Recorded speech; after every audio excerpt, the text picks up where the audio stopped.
G'day, folks. It is the coach here, and we are going to be doing a wonderful discussion about the big stompy boys. That is a talking Sons of Behemat, one of my personal favorite armies. And funnily enough, an army I'm about to run 24 hours from now. I'll be doing a tournament, actually my first tournament. This is my first third edition tournament, two-dayer, because of COVID. Like, it's just ruined my tournament season. So finally get like a 40 player tournament. But my guest here is no mightier is rightier. I don't know what I was going to try to say there. I was going to try to introduce you. Sleepy Gary had played at the LVO, came ninth, 4-1, just missed out on the finals. Like, honestly, by like this much, so close. AKA Dylan, by the way. His real name is Dylan. I was really confused why his name was Sleepy Gary, but he's joined me to talk all things Suns, and we're going to try to unpack a little bit, because I think it was really interesting for me as an observation. The first 6 months of AOS 3, Suns were running riot. Obviously, it was the age of the superhero monster running around smashing face. And it seemed like there were a couple of changes in the winter FAQ that pulled their power level back just ever so slightly. With we got the nerf to the Amulet of Destiny. Mm-hmm. We had the change to the heroic action to heal. We had a couple of those things that are kind of nerfed us just a little, that kind of pulled our power level back. So I kind of want to talk to Dylan as well about where do we stand currently in the meta. What tribe is probably our best tribe from his perspective? What was his successes at the LVO?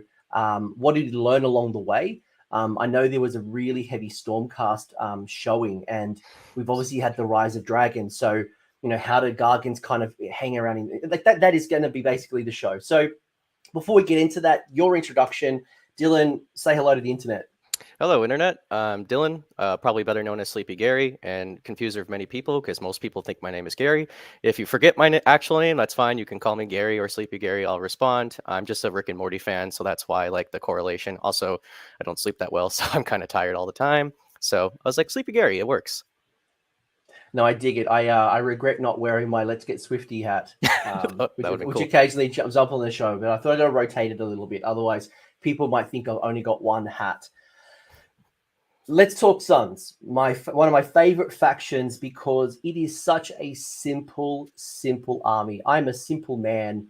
I was playing Gits before I moved to Suns, so I started Suns in 2nd edition, and I think I was one of the first people to go like 4-1 at a tournament. Like, they didn't happen very often back then, back in 2nd edition, because they were the worst battle tome ever. Oh, really? Wow. Or quote unquote, like some people just like, this is the worst. And like they did well, but they've really kind of shone in 3rd edition. And what I've really enjoyed about Suns, and I've said this a few times when we talked Suns on the channel, is they're so simple. Yeah. They are so simple. They are what they are, but they're also punishing. If you mess up, because you've only got 4 models, 5 models, 3 models on the table. If you are running at, well, maybe not 3 or 4, like if you're running like 4 models on the table, you can get really punished if you don't position correctly, if you overcommit or undercommit. So they're not just like go around stomp and kill everybody. There is some slight nuance, but what got you into Suns, and why would you take it to one of the largest 3rd edition tournaments to date? Yeah. So one thing that about Suns that's really cool, it's just the aesthetic. I mean, like, giants look dope. They look really cool. And I know James Workshop's not going to like this, but there's really a lot of 3D alternatives out there that just look amazing. And you're just like, whoa. And you feel the presence of them on the table. Like, they're taller than like most people's models. And you're just like, yeah, I'm going to stomp. But the reason why I brought them to LVO, one, I just love the army. It's super simple. It's nice. They're awesome to play. They're very fun. But also, when you're going to Vegas, it's so nice to just have to push 4 big models instead of like 100 pink horrors. And then you're like, well, I can't really have my fun in Vegas because I want to do well at the tournament. And I have to focus on pushing 100 pink horrors around. Where me, I'm just like, let's get in there. Let's unga bunga. And then afterwards, let's party, have fun. It's Vegas, They're a cool army that allows you to be really competitive, because right now in the current state of the meta, where there are less objectives on the table, there is lots of heroes running around, not nearly as many hordes. It certainly plays into our strengths, which is great. But it's also a super casual army if you want to. If you, as you mentioned, go on the drink and that day two hangover, there's nothing worse than trying to remember all the reserve strategies and the magic combinations, and I've got to apply this command ability here, and I move this model first. It's just literally put it on the table, move it forward.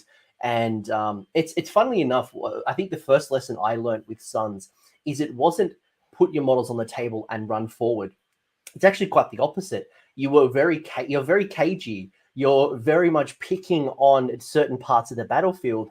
And I quickly realized when I started playing Sons, I was not running individual models. I was running tag team champions. I'd always run two around the table, and because one Sun won't kill anything. Like you really need two to be going in and wrecking face, because they're just so swingy. Yeah, definitely. And also it's the idea that when two sons are holding hands together, people kind of get dismayed. They're like, oh, maybe I can charge one Gargant and beat him up or hurt him or maybe even kill him. But two, don't want to tag two into combat because they'll come from the tight ropes and just deliver the chair to me. And I ain't about that life. I'm digging all these references because I remember I played a game against an OBR player, and he had what's his name? Catacross, Special K. Mm-hmm. And like Special K put all these buffs down, and I think my opponent said, I've never lost Catacross ever. Like, he's a tank, right? 20 wounds, can do all these amazing things. And I ran two Gatebreakers in him. Oh no, it was like a Gatebreaker and a Kraken Eater. And I just deleted him. And he's just like, what this happened? Because when they hit, they really hit. But you need more than one, because otherwise you're just like hoping and praying that it's going to work. Yeah, exactly. And it's funny enough, the Gatebreakers even put on their wrestling masks. They go full Lucha Relay mode on. Oh, you're speaking my language, Dylan. You're speaking my language. Maybe I need to get like a little championship belt for my general.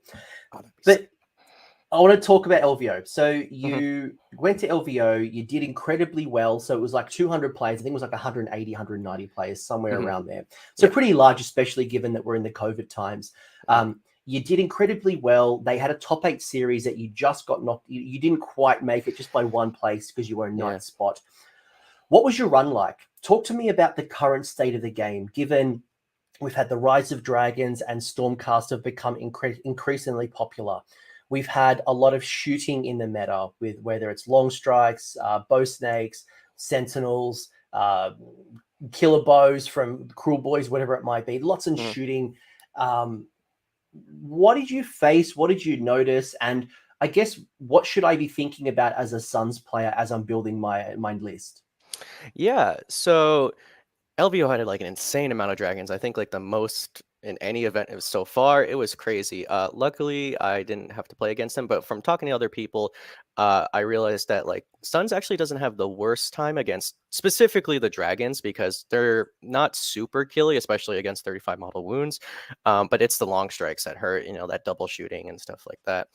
In terms of my matchups, I played against Beast Claw Raiders. They had a bunch of the big dudes on the mounts. Unfortunately, he kind of grouped them all together, and the terrain at LVO was so huge, and like the way you can position it like could block movement and stuff, so like they were all bottlenecked and they couldn't like charge at me, so it kind of sucked. And luckily, I was going to say, because OBR, not OBR, Beast Claw Raiders are one of the few factions I always seem to struggle with when I run Suns. I don't know if you've had the same experience, maybe not at LVO, because they're always got faster move than me.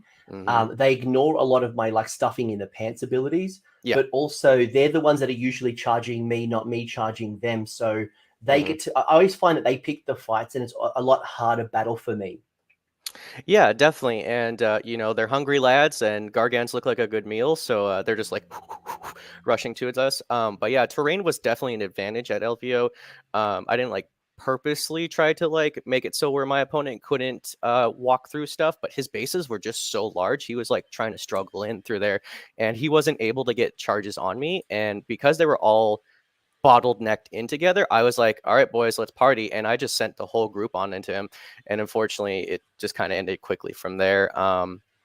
My next matchup was against Fire Slayers, who are also playing against dragons, and they're tough. They have like the feel no pain and they can stack rend and all that stuff, but they just don't have the punch back. So like a lot of the time they were just locked into combat with me, which is fine because if they're locked into combat with me, they're not running over taking objectives. And if I touch an objective and then I control it, I can just walk away and then be tagged in combat all day and I'll score, hold one, hold two, hold more all day.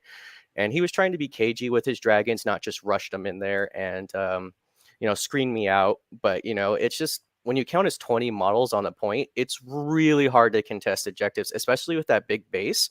You can just be like, I put my pinky toe on the objective and I fight you. Yeah. And it's just like bam, bam, bam, bam. So it is what it is. But it's an interesting, they're a very tough army. I'm very excited to see what the new codex brings out to them. After that, I went against Seraphon. That was my first time ever playing against Seraphon. Or I'm sorry, it was Seraphon.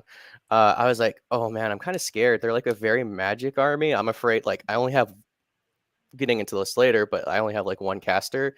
And I'm like, they're just gonna throw dino spells at me and I don't know what they do. And I'm just gonna take a bunch of mortal wounds and probably die. I don't know. I heard they're very good and I heard they're like also very shooty. Was it the dino builds? Because you've got the coalesced and then you've got the thunder lizard build. So you can either have like lots of stegodons and bastillodons, or is it more like skinks and croak and things? He had croak, but he also had like 3 of like bastillodons and stegodons, and he was also I forget what subfaction is, but the one that like is -1 damage across the board. Ugh, yeah. So annoying, dude. Like all my flat 2 weapons turn into 1. Even my flails like turn into 2 damage. It's just like, so hard to kill, so sloggy. And while you're in combat, they're just like, man, lightning bolt, and it's just like, but part of and we'll kind of go into depth a little bit later, but the Breaker is actually interesting because he garrisoned the people in like in the temple, and I was like, oh, I get +1 damage, I can smash the temple. And that actually came up because he put like key characters in there, and I was just like, charge into the temple, I'll choose your characters, and yeah, you have -1 damage, but I get +1 damage. So it's just like wop, wop, wop, wop, wop, wop. So yeah, that was day 1. I was ecstatic. I didn't think I would go 3-0. I'm a new player to the 3rd edition. I started basically when the Dominion box got announced. Like I work at a game store, and my boss was like, I want the Stormcast half, do you want the Cruel Boys half? And I was like, those dudes do look cool. And he's like, here you go. And I was like, no, what have you gotten me into? The first hit is always free, and then you are now an addict. Welcome to crack addiction, plastic crack addiction. That is. Don't clip that, folks. Don't be putting that. Talking. I'm not an ambassador for meth. Yeah, exactly. You're talking about Cruel Boys, not drugs. Yeah, but yeah, he knew what he was doing, and I was like, oh, you're so smart. Yeah, he gave it to me. I painted it up, and I was just like, man, these are fun. And then I saw the Gargants, and I was like, oof, I have to get into this game now. So I was super excited going 3-0. This is like my first largest tournament. I did go to SoCal Open, which I did pretty well in, but it wasn't the size of LVO. Next, I went against Zinch on day 2. I was nervous because, again, a lot of these matchups are like, I'm not the most well-practiced player. My community is not the largest. I'm slowly building it up in where I live. But, not everyone has a lot of armies. A lot of players were like me, where they're like, oh, the Dominion box, that looks dope. I kind of like the Stormcast. I'm going to paint those up and like play 1,000 points, 1,500 points, and slowly build up from there. Not many people I know are like, I have a Zinch army and a Skaven army and a Dragons army. It's a very small community that I'm kind of building up. So I was nervous. I know like he does a lot of mortal wounds shenanigans. He has the ability to change once per game change a die roll, so like he can make a charge just not happen. And also pinks, he'll just be like, throw pinks at me, so I'm just like basically in my home field objective, and then I'm just stuck in combat. And yeah, I can walk over them, but a lot of people will like put models to where I can't land on top of them. And it's just like, yeah, I can step over you, but I can't actually put my base on your models and crush all your nice toys. So it's just like, that is also a way of screening me. And it was a very interesting game. I think his screens are a little off, and that's why I was able to get into like the big chickens really early. And that's, some people don't realize, is that even when you're screening, you can like pile around and get to their stuff, and then your flails have 3-inch reach. So like you basically Yeah. have a 6-inch threat. Yeah, the 3-inch reach on some of your weapons are just absolutely awesome, and it allows you to get into what you need to get into. It's very hard to screen, especially if you hit the charge. You do a couple of mortal wounds on the charge, then you pile in, and you can use that 3-inch to get into some more of those juicier targets, especially with your Gatebreaker, who just has usually, like with those 3-inch attacks, you only get a couple of attacks across the board. Obviously, that's some of our biggest damage dealers, especially with the Gatebreaker doing absolute carnage with the 3-inch attack. Yeah, definitely. And that's something that I think was an advantage to my play style, was that people would screen me out, but you do a couple mortal wounds, you pile in 3 inches, just kind of skirt around to get to the real juicy targets and their heroes. And I'm like, okay, I'll hit you with the flail, which is the best damage, and then I'll stomp on the little guys and stuff like that. And that was definitely critical to my game plan, was just being able to do pile in shenanigans and use the range of your weapons to your advantage. Yeah, you got to be And really smart. And I found, you got to be really smart and not charge into the middle of a body, because like you really want to be going into the side. You want to hit the sides. If you're running 2 megas like pin, go in and pin both sides so you can restrict pile in even further and the amount of damage coming back in. And then you can use the pile in and the range to kind of tilt yourself around a little bit and get into even juicier targets. So you've really got to be smart with your charges as opposed to just run forward. Exactly. Use, if you roll a big charge, use all the mileage, like sure, the front might be only 3 inches away, but if you roll like 8, 10, 11, whatever, use that full distance, use it, go to the side, beat up the flanks, just don't go running down the middle. Use every inch to your advantage. And then, sorry. Yeah. No, please continue. I was going to say, like, it sounds like you didn't play dragons, did you? No, I didn't. I was talking to other people about my matchup in Dragons. It was something I was really worried about because, after I fought against Siege, I'm now 4-0, and I was like, oh, I never thought I'd get this far. What do I do? Like, oh, dang, there's like a bunch of Stormcast Eternals. Like, I've never really played against them. What do I do? And I was talking to other people, and they're like, you're fine against dragons. Like, yeah, they'll crash into you and they deal mortal wounds on the fire breast, but like they can't kill a 35 wound model right away. And your hit back is really hard. Yeah, I would be confident if I played a full dragon army, which is part of the builds right now. I think I'm relatively confident I could handle it because, yeah, they would burninate you with some mortal wounds, but it's not enough to be able to probably pull you down. You then get into combat, and it does have some range to, I think, damage to attacks, but you would get the swing back as well. So I think where the damage really lies is when it's that combined force with the long strikes as well as potentially fulminators. They're the ones who will really pull down your mega-gargant a turn. So that's what you got to watch out for. And funnily enough, my last game with Sons was against a Stormcast list with a bunch of fulminators, with a bunch of long strikes. And I couldn't care about the long strikes. They did some damage, and spoiler alert, they kind of pulled down Kragnos eventually. And I will talk about Dylan's list and my list. I'll show you the list that I'm taking over this weekend. It's Kragnos and Gatebreakers. It's going to be a whole lot of fun doing 3d6 charge. But, like in that particular case, the long strikes could just do enough damage to pull down Kragnos, with multiple attacks. Otherwise, and then the fulminators come in and wreck phase. So they're what you got to watch out for, I think, not the dragons. No, I 100% agree. I mean, the fulminators like get flat 3 on the charge, and like they're just like whirlwind, like anime protagonist amounts of attacks. They're like, and like the first time I ever encountered them, I was just like, I should have focused them. I didn't know they did that. And that was just like, that was the only experience I had. Was I was playing against Roz, and he charged me with his fulminators, and that was back when Amulet was a 5-up, and he just shredded through that Gargant, and I was like, oh, these are scary. These are very scary.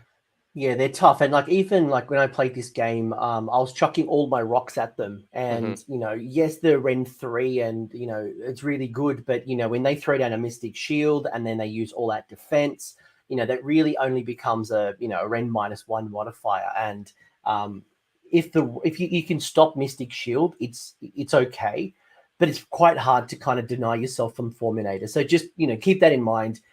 they're certainly something that can pull down a mega quite easily compared to like what everyone's talking about right now, dragons, dragons, dragons. Yeah, definitely. Yeah, the dragons are just there to be dragons. You don't really care about that, but yeah, it's the stuff that the dragon brings that you definitely care about that. So yeah, as a Suns player, I wouldn't worry too much about the dragons. Your focus is the long strikes and the fulminators, and please make sure you get the charge on the fulminators. Don't make sure they don't charge you, because you definitely want to be the one that's charging, not the one getting charged.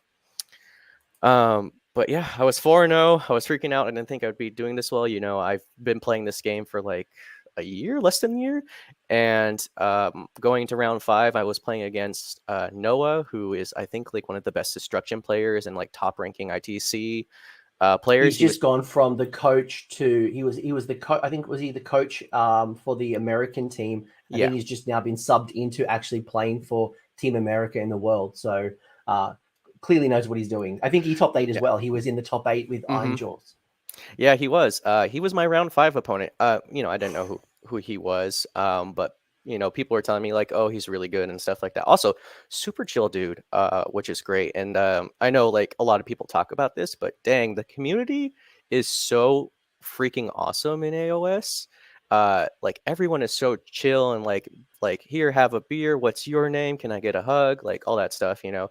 And it's just so awesome because I played Warhammer 40k, and I kind of discovered AOS, and I was like, there's nothing wrong with the Warhammer community, but AOS is just like, man, everyone's just there to have a good time, make friends, you know. And it's just amazing. But yeah, so I went against him. I went against Iron Jaws. A matchup I'm actually fairly certain. I have a buddy named Kyle who plays Iron Jaws, and I know all about the angry cabbages.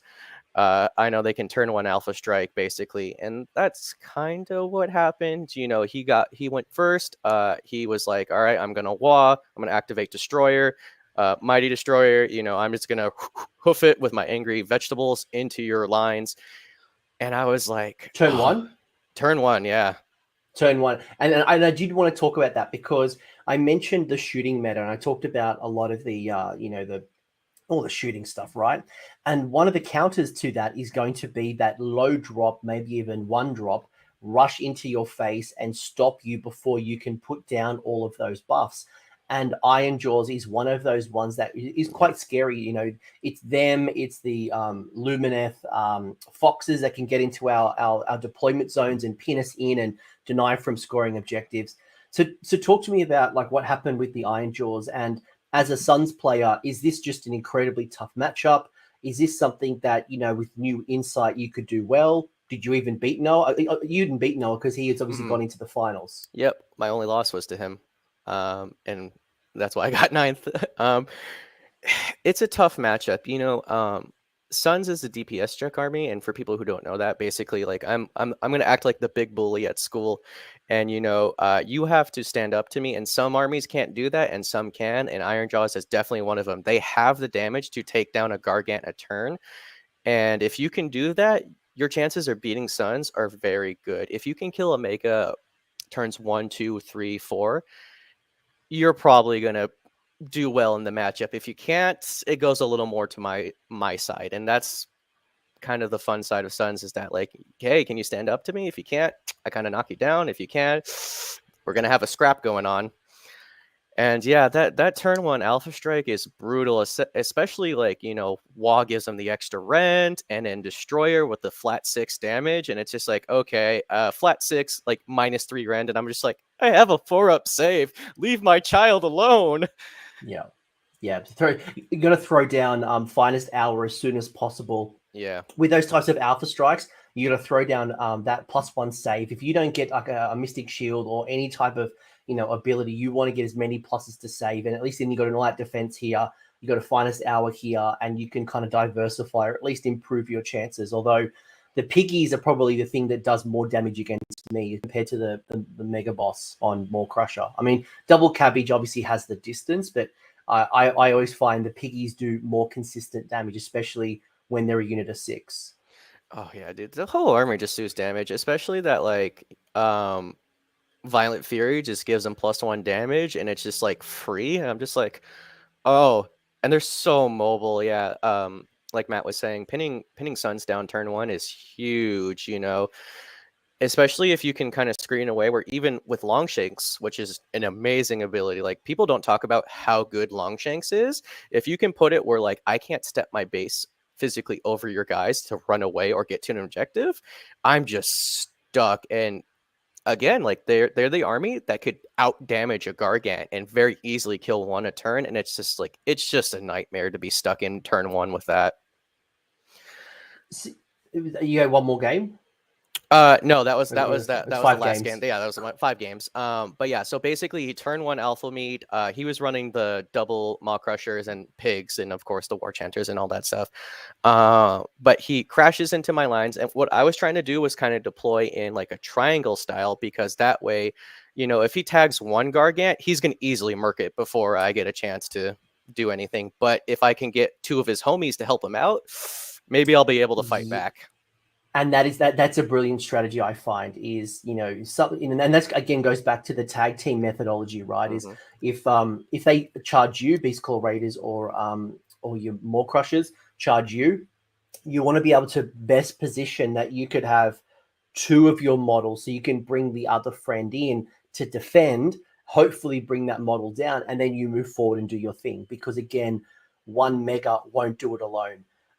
So good advice as well from Matt, who is in the Canadian ETC team, or the Worlds team as well. So he clearly knows what he's doing. I know he plays a lot on the Seasons of War channel as well, if you want to see this type of thing in action. But okay, so you've had your LVO, and I guess I want to know now, reflectively, what did you learn? First off, you know, from the state of the meta, and we'll bring up the rules soon, and we'll bring up your list then soon as well, to kind of see what you ran, maybe even see why you ran it, and then also, has it changed?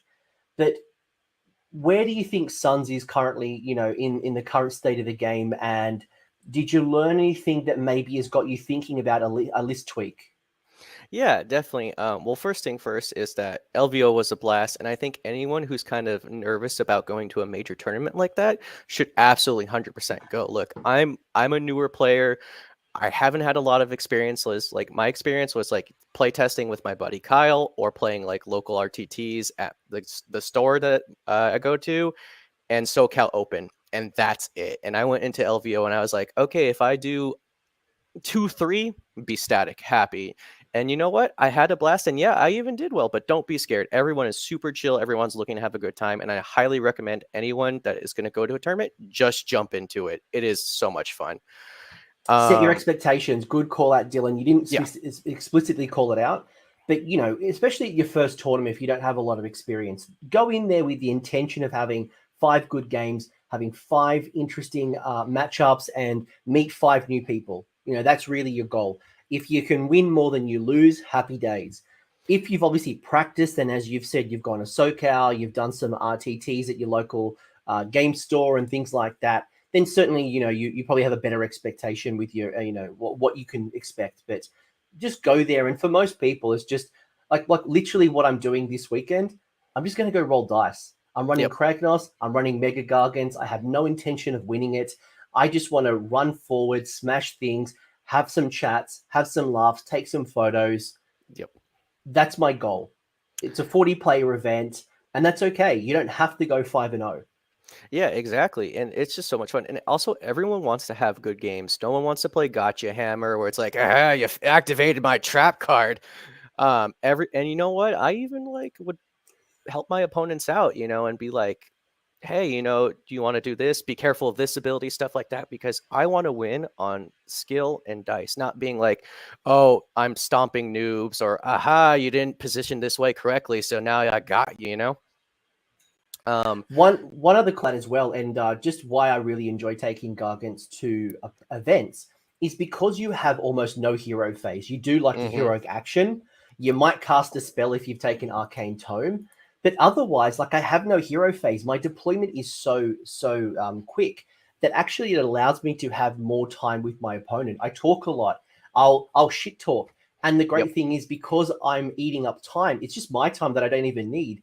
I have no shooting phase. Like, my shooting phase is like 3 seconds. My hero phase is 3 seconds. It's really just charge, combat, heal. Like, it's not really a lot we do. Like, we don't do a lot. And you're like, heroic action, CP, I guess? Like, yeah. Yeah, Yeah. turn a dial, move forward. So, like, is your list? You know what? Let's just bring up the rules. Like, we're dancing around this. I'm going to bring up the rules and just go right. When you look at Sons, and so first off, we have on the left column, we have the Sons abilities, which is make mightier as rightier, and we've got Chuck Rocks. Then a little bit of a spoiler here is that Dylan and I are both running the Breaker tribe. So of the 3 tribes, you've got Breaker, Taker, and Stomper. We're both running Breaker tribe. So I'll get your perspective on why you've gone Breaker over Stomper or Taker. And we'll talk through some of the rules and why we think they're important or how we think about them. But first things first, you've got mightier is rightier, which is going to mean that our megas count as more. So our man crushers count as 10, although that should be changed because monsters now count as 5. Mm-hmm. That our man crushers count as 10 and our megas count as 20. There is a way to boost that through the Taker tribe, and that would make our small boys 15 and our big boys 30. What does this rule mean to you, and how do you play and build around it? It is fantastic. The fact that a Sons can just be like, all right, toenail in, I count as more models than you on an objective is huge. It is one of the strongest rules for Sons for sure, especially because we're in Gur.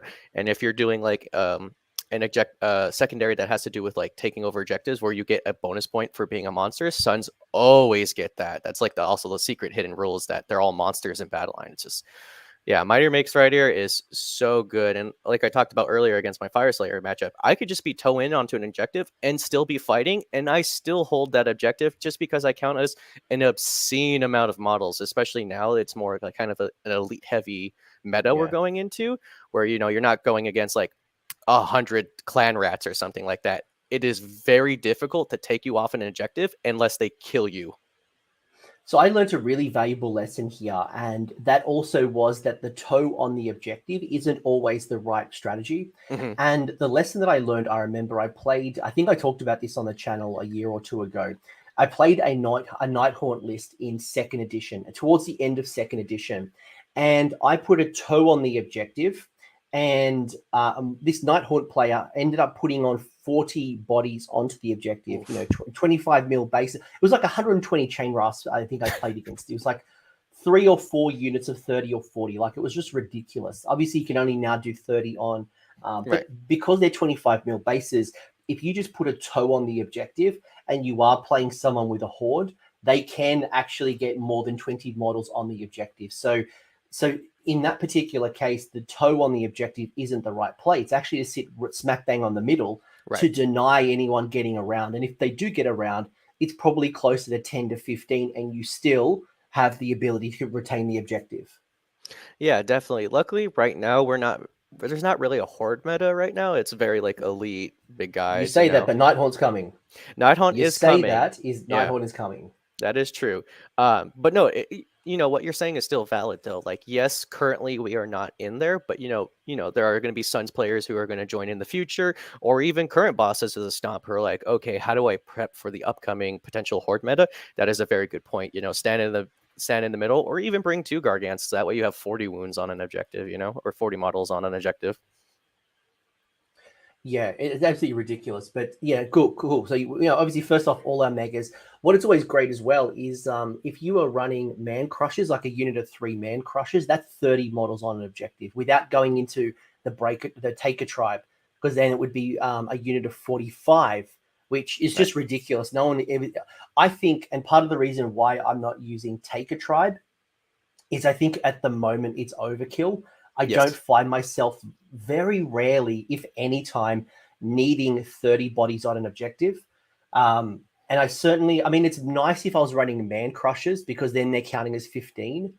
But I just don't, I think right now Taker doesn't do enough damage, and it's a bit of an overkill for what I need. Yeah, and that kind of segues into like why Breaker, you know, and I 100% agree. Taker is definitely overkill, especially because you have to have a Kraken Eater to be the general, and he doesn't have the damage as like a Gatebreaker. And yeah, it's totally overkill. Like I said, what we are currently, 20 models on an objective is more than enough to take it from like 99% of armies. And that's why like Taker is not that interesting. It's just kind of overkill. What about before we get into the actual Breaker rules? Because we both agree that Breaker is our strongest faction right now. 100%. What about Stomper Tribe, the War Stomper Tribe? Now, I have personal bias against it because I really dislike the War Stomper. I have less hatred now that it's a battle line option for me, and I can put it into a battalion. But it pains me. I actually had to buy my War Stomper for the first time the other week. Yeah. I know the Discord loves their Stomper tribe. I hear them talk about it all the time in the Sons of Behemat chat. I'm just not a fan. Like, and I'm sorry, guys, but I feel Breaker is just so like, yes, you do get cool artifacts, and yes, they are very good. But if your Sons want damage, and Breaker tribe is the damage tribe. Yeah. Yeah, I think for me, like if you're going to build around Stomper Tribe, you're really building around the Man Crushers. And Yeah. one, I just don't like the monopose Man Crusher. Two, I don't like babying because they need babying. They don't have an elite champion in there, so they need someone to be issuing commands to them. Yep. I think Stomper doesn't even have the generic commands, if I remember correctly. Yeah, they have like their own unique ones. Yeah, they can't use all like attack or like defense. They've got their own unique ones. So I just don't like running around babies, and I just find I'm babysitting them too often, which is again why I like either a Taker tribe or break a tribe. Yeah, I 100% agree. You know, my sons have full-time jobs. They just can't be tied down with babies and kids. You know, they got to go out, do the lucha libre thing, and you know, can't be tied down right now. All right, let's talk. Yeah, man, we're going to go on a weird tangent. I'm going to keep you under control because we're going to talk wrestling and we're going to talk all the good stuff that I'm addicted to. But we both landed on Breaker Tribe, and one of the reasons is the consistency of damage. Like when you look at the Gate Breaker, it's really good as a standard profile. The Gate Breaker is strong, but it's swingy. It's swingy as all hell because I think from memory, some of its attacks are hitting on 4s or 3s. Like it does really big damage. It has, other than the flail attack, it does like 1 or 2 attacks here and there. If they hit like a truck. But if you don't hit, you've lost the power of your Gatebreaker. So really getting the consistency with pluses is critical. Definitely, 100%. Yeah, the flails hit on 4s and wound on 3s, so it's very swingy. Yeah, and that's what's going to do the damage, right? Because the Stomp and the Grip do some good damage, but they're D3 and they're D6, so there's no way you can expect what it's going to do. And in most cases, for me, the Death Grip either fails or I roll a 1 for damage. So I always find the Death Grip is a nice to have, but it's ultimately about getting that flail attack, as many flail attacks as possible.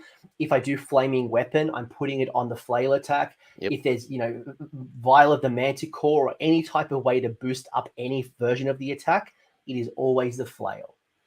100%. Yeah, and I can't tell you how many times where it's like, all right, I hit, all right, Death Grip on a 2, I roll a 1, or it's like, all right, I wound, damage 1, 2, and I'm like, yes, this is what I wanted.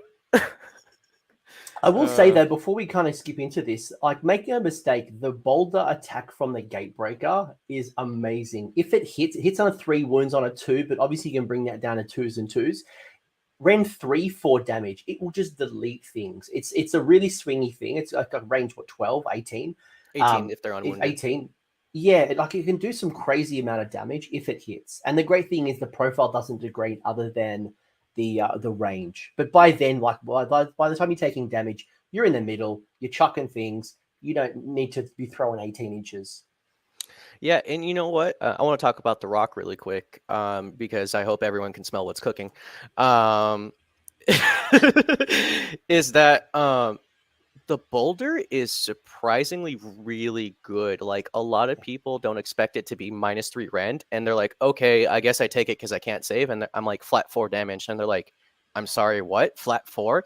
And you can just chuck it at characters, especially if you have 2 gate breakers, and it will just snipe them off the board. And it's the rock is so strong. A lot of people need to be aware of it, that it's -3 flat 4 damage. Yeah, if it hits and wounds, like, and it's the sequence, right? Like, very rarely will I apply an all-out attack on the rock throw, unless I've got like a lookout sir and I really need to kill, because it's so swingy. Even though it's a 3 and 2, you got one shot. So do I want to spend a CP on one attack? Well, it depends on how desperate I really Yeah, am. if you really But need a yeah, sniper if it character. hits, it hurts. It hurts a lot. It can degrade a monster really quickly. It can snipe a hero, Yep. especially like what I'll often do is I because I've got a man crusher in my unit in my army.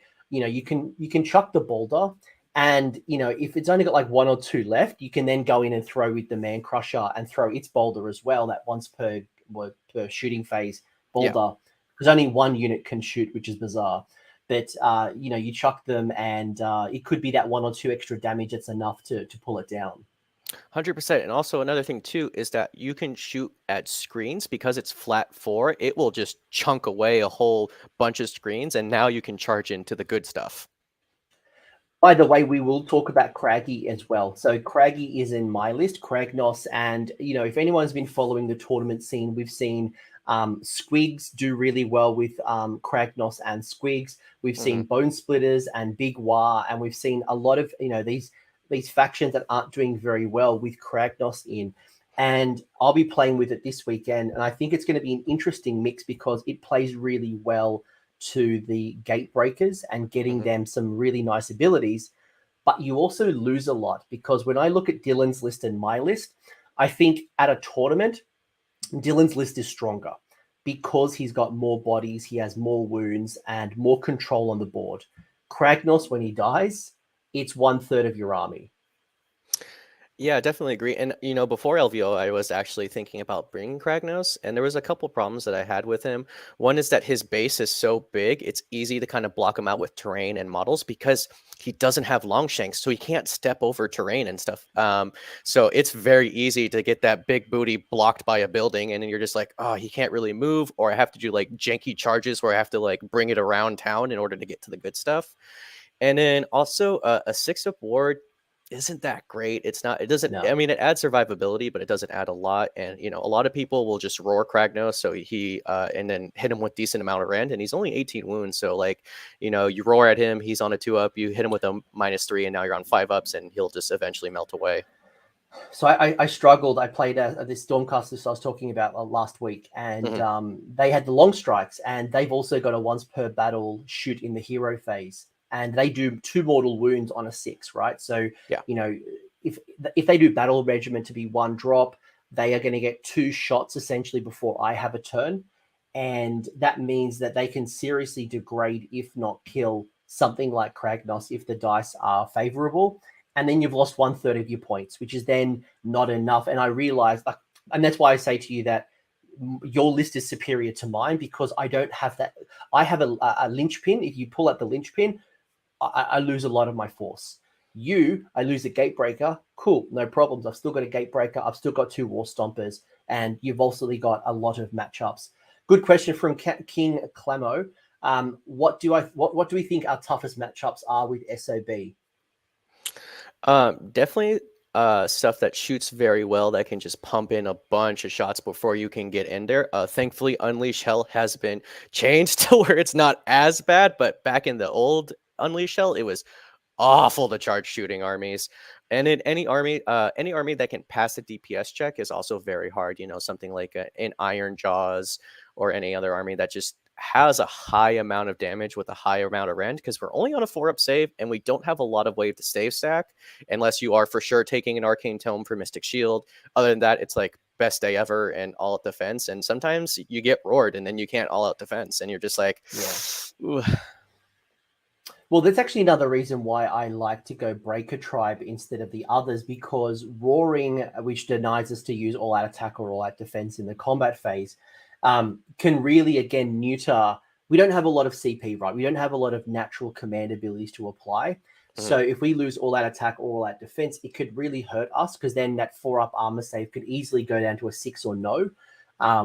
So to answer King Clamo's question, I mentioned it earlier in the stream. I think Beastclaw Raiders, that specific, Frostlord on Stonehorn and those types of builds, and obviously Piggies, the Iron Jaws, are certainly against us because they play to our weaknesses. We want to charge, they want to charge, and they charge better.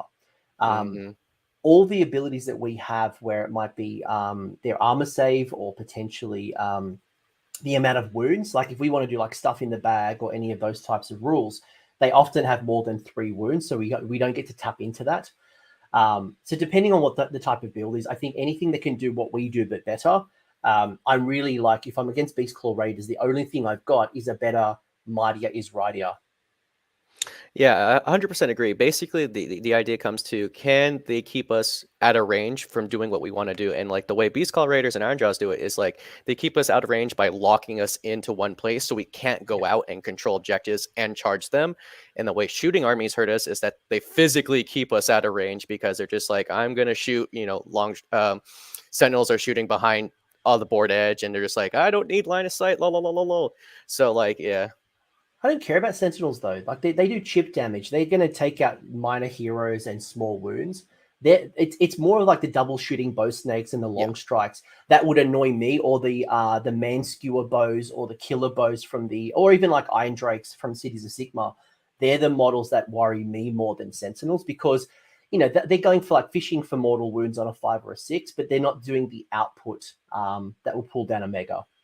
Yeah, 100% agree. I was just thinking of Sentinels because that's the first thing Yeah, that comes to yeah, mind. yeah. But yeah, no, you're agree. Anything that just shoots really good just hurts. And yeah, so basically anyone that can prevent us from doing our game plan, which is bully the board and kind of take objectives and take names, if you can lock us down or just keep a distance and just really put on the hurt, is a very tough matchup because we don't really have screens. I'm, for one, playing 4 big models, and it's just like, cool, I can screen my Gargant with a Gargant. Ooh. Hold that thought. We'll go into your list in a second. I just want to quickly talk about the Fierce Loathing table. Yeah. And I know you and I both have a different opinion on this one because you've gone with Bossy Pants and Clever Clogs. Yeah. Of the Fierce Loathings, what do you like? And I guess more importantly, why do you like it? Yeah, so I went with Bossy Pants, which you guys can see is +1 to hit against wizards and heroes, or as I say, I hate nerds and anybody who associates with nerds. Well, you just like made everybody like dislike this video. Thanks for that. I know, right? My sons aren't very learned people. They're like, you read too good. Give me your lunch money, And the reason why I chose it is because when I went to LVO, I was still in the mindset of it's a very like hero hammer kind of meta, and I was like +1 to hit against heroes and wizards. Like there's so many people that matter. And what's crazy about +1 to hit is that it works in the shooting phase, it works on the flails, and it's just huge. And it came up a bunch where you're like, you're throwing your rocks on 2s and 2s, and you're hitting your flails on 3s, and potentially even better than 3s to wound. And I really like it. I think heroes and spellcasters are always going to be good. So that's why I kind of gravitated towards it. But I definitely see idiots with flags, especially because now it's kind of winding down in the hero hammer kind of monster meta and coming more with like elite good choices, and with Stormcast Eternals and INF Deepkim coming out soon. So that's why I've gone Shinians. I've gone Shinians as my primary to get that +1 to hit against armor save 1, 2, 3, or 4. Now, obviously, that doesn't help if it's a hero or a monster. So that's not going to help me a lot against like the dragon list, for example. But I don't want to build against dragons. What I'm more worried about is those things like Fulminators, things like those chaff screens, like Blood Knights, and those types of armies where I can't rely on rend alone, because in the safe stacking meta, getting Blood Knights to a 2-up armor save or getting Fulminators down to a 2 or a 1, my rend really only get me so far. So getting a +1 for the troops, and then I have gone to give Bossy Pants on my general. So I've gone with the extra command trait to get a second Fierce Loathing. Mm-hmm. I thought my general will be more of a monster and hero hunter as opposed to the whole army. But I think there's pros and cons you can kind of watch out either way. And King Clemo, when I'm building it, look, let's be honest, mate. When we talk about list building, we have like 5 units. Yeah. Like there's not a lot of options to choose from. And unfortunately, some of those things you've got to remember is you've just got to lean into what you've already got. Like when we look at our lists, right, you know, one of the, if this was any other army, and Iron Jaws and Beast Claw Raiders are going Hulkamania on the tabletops, we don't have screens. I don't have a bunch of cheap bodies to throw on to screen. I don't have any teleport shenanigans. I don't have any strong wizards. I don't have any natural unbinds. Like I remember Vince Venturella doing a video talking like a laundry list of things we don't do. And it's like, do we worry about that? No, just do our thing and do it well. Yeah. Yes, we can now get Arcane Tome to get an unbind, but I'm trying not to worry about what we don't have. Just lean in and do what you do really well. Yeah, 100% agree. I mean, there's no point in worrying what you don't got. Focus on what you do got, you know? So here's your list. This is what you took to the LVO, and this is obviously went 4-1, ninth place. And I'd be curious after this, you'll explain to me, has this list changed or have you learnt anything? Is there any artifacts or even tweaks you'd make? But you've gone with the Bossy Pants Clever Clogs in the Breaker Tribe. You've gone Beastmaster, and to be honest with you, the grand strategy doesn't mean anything. No, You could go Hold the Line. You could go the Hero one. You could go any of them. yeah. Pick which sounds coolest to you. You got Inspired as well. So I'm on 2K. You're at 1990. So the Inspired is probably the best of the three for us. Yeah. Then you've gone double Gatebreaker, double War Stomper. So you've got your 2 artifacts. So by the way, before we jump into that, you've gone 2 battalions. So you've gone for the extra battalions. Now, the interesting thing, and I'll get your opinion, you know, as we discuss, is bosses of the Stomp can either be an extra enhancement or it can be reduced drops. So I'll get your opinion on why you haven't gone to the Race of the Bottom soon. But you've got a Gatebreaker, which is the general. You've got Monstrously Tough for the extra 5 wounds, and you've gone Vial of the Manticore. Then you've gone with the extra artifact of Enchanted Portcullis. You've then got War Stomper with the Arcane Tome and Flaming Weapon, and then you've got a poor little War Stomper with no artifact. So talk to me through this crazy list tech, because you've gotten so many units to choose from. I don't know how you distilled it down into 4 choices. Honestly, I just kind of threw a dart at a dartboard, and I was like, huh, it landed on Gatebreaker twice and War Stomper twice? Who would have known? No, but Gatebreakers are definitely the damage dealers. They're the ones that if I could afford to play 4 Gatebreakers, I would play 4 Gatebreakers, but I don't have the points, and I don't think you can play 4 of the same model. But they do a lot of damage. They are definitely the Lich Pin. The War Stompers they're the second best damage dealers out of all 3. They are the second best. Yeah. And then, you know, surprisingly, the vanilla War Stomper is really important to the list because he's the one that I use to screen, so he dies first. I'm gonna slightly challenge you on that. Actually, I want to rewind it. I thought I'd let it through to the goalie, but I'm going to pull it back. I think the War Stomper is the 3rd best damage dealer. Really? I think the Man Crusher is the 2nd best damage dealer. So if for the same points, so I'm not talking one baby, we're going to go pound for pound. Get yourself 3 babies. That gets you 3 headbutts, that gives you 30 club attacks, and it gives you 3 kicks, as well as 3 stuffing in the pants. So I think and then 3 obviously mortal wounds on the charge. So I would debate and say, because the War Stomper, and this is my challenge with the War Stomper, the War Stomper is good in a Horde meta. Yeah. When you're not in a Horde meta and people are playing Elite, that club attack, you don't get nearly as many attacks, and you're relying on the first 2 profiles, which aren't enough. That's my debate with the War Stomper. And if we ever go back into a Horde meta, I think I will give War Stomper credit. But I would much rather a 1 unit of babies, 3 Man Crushers, to get 3 headbutts that are Ren 3 4 damage. You get 3 kick attacks, which are Ren 2 for D3 damage apiece, and then 30 club attacks, which would be damage 1, but they're pretty consistent. Hit on 3s, wound on 3s, but you can bring that down with the +1. So I think for me, yes, they are a bit of babying, but the Man Crusher is probably my 2nd favorite damage dealer. Yeah, that's definitely interesting. I never really thought about it that way because, in this list, I'm playing no baby. So, like, in terms of megas, I think War Hmm. Stomper is a lot better than the Kraken Eaters. Sure, I would agree with that. I would agree with that.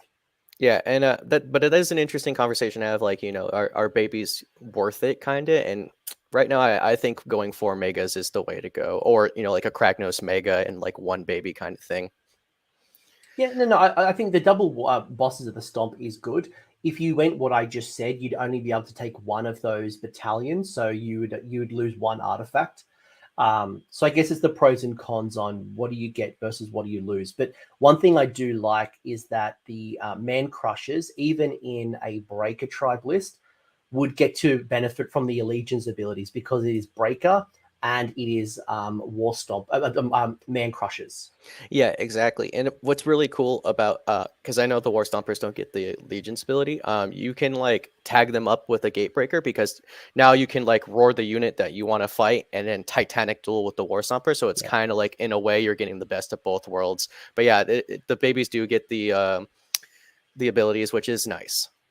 yeah. So what drove you to this particular build? So obviously, unfortunately, the points don't add up that you can't take a Kraken Eater. So I guess a couple of questions is why would you go two gate breakers and maybe not go a Kraken Eater as well? Because I know obviously I've heard why you've gone four megas. Why not Mhm. have a Kraken Eater instead of a second gate breaker? Um, but also, like, why would you go flaming weapon? We're not very good magic casters. Why wouldn't you go for like amulet of destiny or some other type of artifact? And how do the artifact and command trait combination work? Yeah, definitely. So I think Gargants really want to lean into damage. They don't want like, yes, I have a portcullis to kind of make it pseudo tanky, but you can't really rely on 6-ups. And you really want to pump on the damage. So that's why I took, the Vile Manticore Venom to make the flails wound on 2. So you put it on the flails. Yes, the Arcane Tome is, you only get one cast, and there are people like Teclis and, the big chickens that can, deny it. But, whatever. I can count plenty of times where they weren't able to deny it, and I get a Mystic Shield off, which is huge because, again, we can't Mm. really save stack. Also, Flaming Weapon on the club turns it into flat 3 damage, which actually makes it a lot interesting. Yeah. Again, like you get 4 base if he's unwounded, and then you get an extra 4 against heroes and monsters, right? So yeah, it's 8 attacks and it's decent rend, and if it's flat 3 damage, that will definitely hurt. So I kind of went with the artifacts to kind of bump up the damage. You really want to focus on hurting your opponent. And with Breaker Yeah. Tribe, I feel that is also sort of leans into the play style of getting your +1s to either, heroes, wizards, or units with a good armor save or whatever have you. Back when Amulet was a 5-up, I could definitely see the argument of take a little more tanky Suns. A 5-up ward is good, but now that Amulet's a 6-up, it's not really worth it in my opinion. And I rather focus on what Suns do best, which is up the damage profile.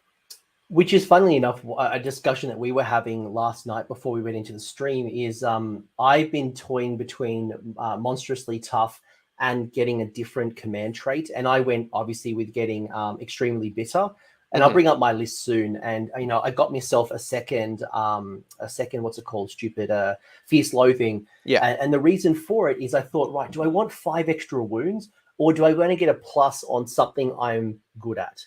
And I think that's kind of where, when I show you my craggy build, it's not as defensive as it could be. And I think in the current meta, you got to think about, do I just do what I do really well, or B, do I try to think about and counter? And I think, there's some pros and cons on either side. And the one thing that you learn when you play tournaments is you can't pick the matchup. Yeah. There's been times where I have played all of the top meta lists. There's been times where I've dodged a bunch of them. There's been times where I've played 3 of the exact same army Petrifix Elite in a 5-game tournament. Sometimes it just happens, and you've got to be versatile enough not to just purely build against the meta, because you might come up against that Gloomspite Gits list, and you're like, what the F do they do? And how do I handle that? Because they have 5 or 6 up saves, so I lost that benefit. They have this and they have that, they have that. Yeah, exactly. And I was saying earlier, like I didn't play against Stormgrass Dragons, and that was like the most represented list or one of the biggest ones. So it's just like you just got to tailor to, an open field. And that I chose monstrously tough because I like the 5 extra wounds on the Gatebreaker that just massively deals damage, because you put the Vial of Anticore Venom on the flail, so now you're wounding on 2s. If you're fighting against heroes or whatever Fierce Loathing you choose, you get that +1 to hit, so now your flails are on 3s. So 3/2 flails on a 40 wound monster will just demolish people. After having access to the IDK battle tome and the Fire Slayer battle tomes, which there'll be a review coming up in the next 24, 48 hours. I'm I think, excited. Let's go. Well, it's coming soon, but I think, IDK are going to be an interesting counter to the meta in regards to the ability to like control shooting. And what you saw at LVO was dragons often fighting against dragons, and they kind of knocked themselves out. They were stopping themselves rising because there were so many of them, they were blocking them. And I wonder what eel lists are going to do, especially when against, again, these long strikes that are terrorizing the board and some of the other armies that are relying on a lot of shooting. So we'll see how the kind of meta kind of shit settles for that. But I was going to ask you something. I can't remember what I was going to ask you. Something clearly important. Oh, your artifact choices. You obviously had the Vial of the Manticore, and you had the Enchanted Port. Porkless, yeah. It's too early for me to do weird pronunciation. I'm saying like Enchanted Thongs. Yeah. Why those artifacts over others?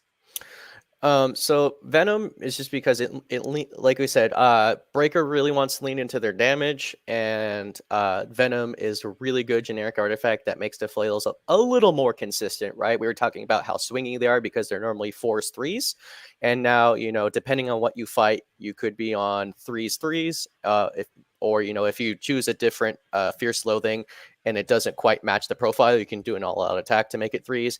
And then the Venom makes the flails 2s, and that is huge. And the flail is the best attack from the Gatebreaker, and it really picks up the heavy lifting, and you want that to be as consistent as possible. Yeah, and it's one of the reasons why, and people forget this command ability. It's something that people continue to forget about, and that is the ability to fight at the top of the bracket. Huge. And often there'll be times where I won't use all that attack on my megas. I would rather use that. Is it Predator and Prey, or I can't remember exactly the name. Feral Roar. Feral Roar, there you go. Predator and Prey is the +1 VP, I think it is. But the Feral Roar allows you to fight at the top of the brackets, because then if I'm like half degraded, I've got 7 flail attacks, where at full profile, I'm doing 10 attacks. And at Ren 3 for 3 damage, you want as many of those. And if there's like exploding 6s, I think in second edition, there was like exploding 6 artifact, and there's a whole bunch of other things. Oh no, it's the Wrecker. Oh no, the Great Wrecker is an additional mortal wound. So no, not that one. But yeah, it's getting the flails as consistent as possible. And yeah, exactly. The top profile GUR generic command ability is huge, especially like if you have a Gargant who's on like almost to death and he has like no flail attacks. I think because at the lowest bracket he gets 5. And if you top profile him, you've now literally doubled your attacks, which is huge. I will say one of the artifacts that I think is a sleeper is the King Slaughter Call. Cal, yeah. Which does the reroll 1s to wound that target a hero, and if it targets the general, you get to reroll all wounds. So I really like that. I think it's worth it. Obviously, it's focused on heroes, so at the moment it works really well. But outside of that, maybe that kind of works better in my list, where I've gone Shiny-Ens for more of the troops, and then when I go into heroes. But actually, you know what? Let's just show off my list. Let's actually go up to my list. Let's see what that looks like. So I told you this weekend I am going out to a 40-player tournament. Let's see how it goes after all this flooding that's happened for the last 2 weeks in my community. Maybe it'll make like 7 people swim to the tournament in the end. But I will be running Craggy. I'll be running Craggy and Kragnos, the End of Empires, and I've got Double Gatebreaker along with a Man Crusher and Emerald Life Swarm. So I have... Where's that reinforced unit come from? That's wrong. I don't know where that's come from. I haven't reinforced anything here. Anyway, so it's a weird edit. Double Kragnos, let's go. I've reinforced Craggy. I need two of them. But this one really leans into what we've talked about already. And I've got less bodies. You'll notice the difference between Dylan's list and my list is Dylan has 40 more wounds than I do. So he has way more wounds than me. We're still 4 drops. And by the way, we've got to loop back. You didn't explain to me why you went double artifact as opposed to went to 2 drops. Right. Let's do it So now. yeah. I think you're really hurting yourself if you don't take the artifacts. Like, yeah, 2 drops is nice, but it's nowhere near losing the artifacts. And like I said, the arcane tome comes really clutch again for casting flaming weapon, or mystic shield comes in clutch all the time. Portcullis is a good, just a generic artifact to give a little bit of tankiness, and I rather have the artifacts than just being a 2-drop, because a lot of times people will still be 1-drops and still outdrop you, and it's just like, I rather have the artifacts than maybe potentially choosing to see who goes first. Good question from Carlos in the chat, and he's asked, what do we do about Gotrek? And the easy answer is you avoid Gotrek.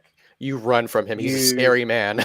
You throw rocks at him if you really want to kind of take him down, but ultimately you create a bubble where he just can't get to you, and you use a command point to redeploy. You do everything in your power to avoid him because you don't have the damage potential. Outside, if you had 3 man crushers, if I had 3 man crushers and I went in with the charge and had those 30 attacks, I think it's possible. But if I had 4 megas, there is no way in hell I am going in to engage Gotrek, because he'll just kill him. Yeah, definitely. He hurts a lot. Luckily, he's slow and you have big stomping feet, so you can run the other way where he's going. Yeah, you just don't tango with him. But the good thing is, though, kill everything else around him and you'll win the game. He's just one model. He can't hold points well. You just kind of shift away the other side. You're like 3 times his speed, kill everything else around him, and you'll be fine. Yeah. Really don't engage Gotrek.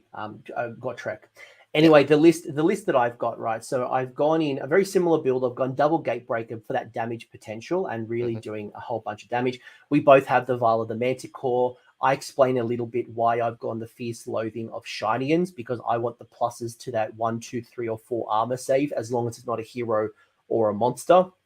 Because I think the damage on a mega-gargant is enough to be able to handle monsters. And I can pull out Titanic Jewel. I can pull out, Finest Hour. Those types of things, I don't quite need it compared to, but I think, pros and cons either way.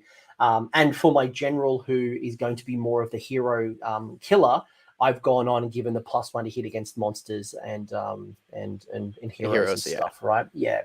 Now I've been forced to take the Man Crusher because I've got no points left to bring in any other model, and I do need that 3rd battlefield role kind of filled, battle line. And I was tossing up between, do I A, bring in an endless spell, or B, take the Triumph? And I think ultimately I'm better off with something like the Emerald Life Swarm, because I've got Flaming Weapon, so I've put Flaming Weapon on the mega-gargant, but more importantly, it can also summon the Emerald Life Swarm that can heal. And I think this is one way I can get around the heroic action of healing that was changed in the Winter FAQ, that I can't do it when I'm in combat. So I've now got the Emerald Life Swarm to heal up while I'm in combat. And if somebody does target Craggy, I can heal Craggy. And in the first turn that the Emerald Life Swarm is summoned, I can double tap. So I can get 2 heals out of it. So if someone does, like the Long Strikes, for example, I played against, they put 12 wounds in the first turn onto Craggy. I was able to heal up like 5 or 6 of them pretty quickly between the Emerald Life Swarm. I could do a heroic action because obviously I wasn't engaged in combat at the time. So there's a potential of up to 9 wounds healed if I do that combination of the double tap plus a heroic action. And I don't need the CP because I don't have a lot of CP to spend, and I don't really need to I don't need to re-roll the charge in most cases because Kragnos allows my models to do a 3d6 charge. Yeah, it's huge. Yeah, it's massive. I was just agreeing that, like, uh, losing the ability to heal in combat, because a lot of the time Suns will kind of get in the thick of it.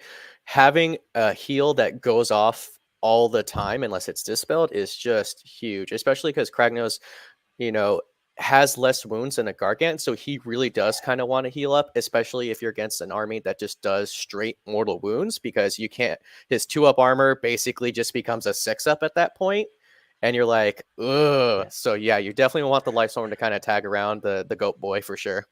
Long strikes with their holy command, that was that shooting in the hero phase once per game. I had 12 ward saves. I saved none of them. Not a single 6 came off. So I was like, Yep. right, it's one of those games. But I was able to keep Kragnos until the end of turn 3. He went through 4 rounds of shooting against long strikes. Plus Bastion was calling down some damage to him. It took 4 turns to take down Craggy because the Emerald Life Swarm and the hero healing was keeping him around. So don't underestimate it. And that's why I said before, Suns can be a good KG army. You don't have to always charge. And sometimes the better option is to retreat and just get on the objective. Then you can use a heal, use a heroic action, because you can't heal in combat. So keep that one in mind. But anyway, that's kind of why I went through this list. It is a bit more smashy.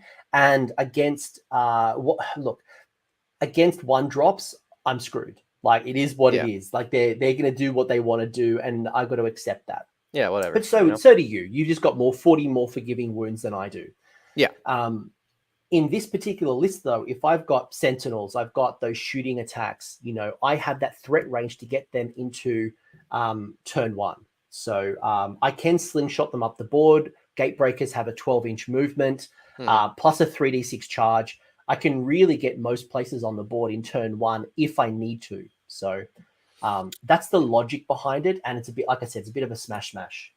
Definitely. And what's also cool about 3d6 charge is because your base is so huge, you could possibly tag multiple units, which means you get impact hits on multiple units. So you're just like D6, D6, D6, and then you're smashing everywhere. Well, we didn't even talk about Craggy's impact hits. So if he charges into a monster, you roll 2 dice, you multiply it, and as long as it's not a 7, you do that many mortal wounds. So if I roll 2 6s, that is 36 mortal wounds. Goodbye, Mr. Monster.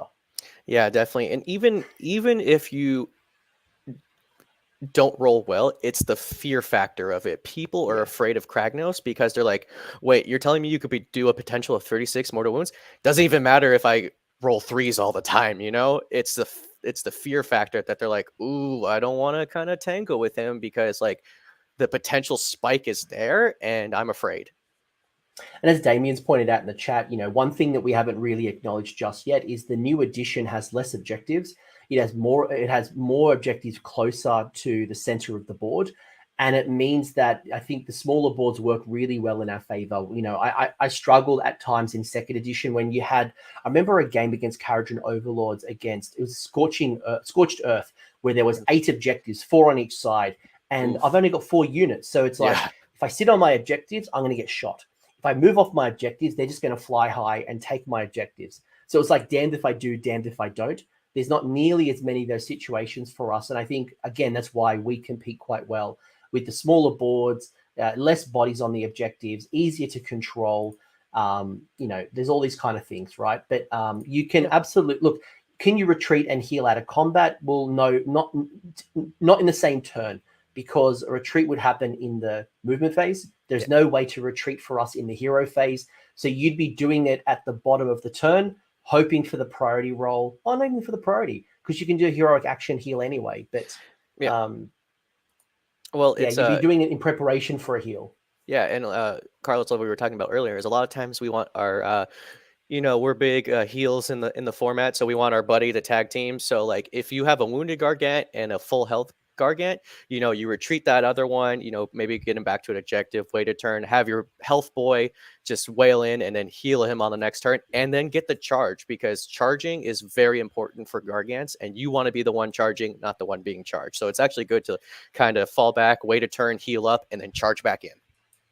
I will say though, like in my list, the MVP in my list in my last game that I had against this Stormcast list was actually the Man Crusher.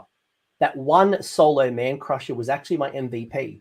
I put him on the side of the board. He ran up against an objective. My opponent put down 5 Liberators, or no, it was Vindictors. Put down 5 Vindictors. He so one, he was already on. So he went on the objectives, used Signs of the Storm, or I think he might have used the teleport from the Lord Relictor. Either way, the bodies are on the objective. I tagged it. So I just got my little Man Crusher on. I claimed the objective. I then charged them. I used my little stuffing of the pants to take out the hero with the Grand Hammer. There's 4 models left. And there was enough damage in there. And he did that 3 times. He then dropped some Vindictors in my backfield and my back objective, and I just did the same thing literally. So one thing I really like about pants. It is a lot of Stormcast in the pants. one Man Crusher is nothing to sneeze at, but and that's kind of maybe why I like the singles over the triples, because the triples do need babysitting. They can't issue themselves a command, which means that if they happen to take a bravery test, for example, or they need to do a battle shock, which has happened. I've been a few times, especially in they can run. So you got to be really mindful of that. And they can, they can't issue themselves all out attack or all out defense. Yeah, and a single baby is nice too, because let's say he's walking up with his dad, you send him in, he takes the unleash hell, maybe lives, maybe doesn't, but now they can't unleash hell the big boy, and now you can crash into those juicy shooters.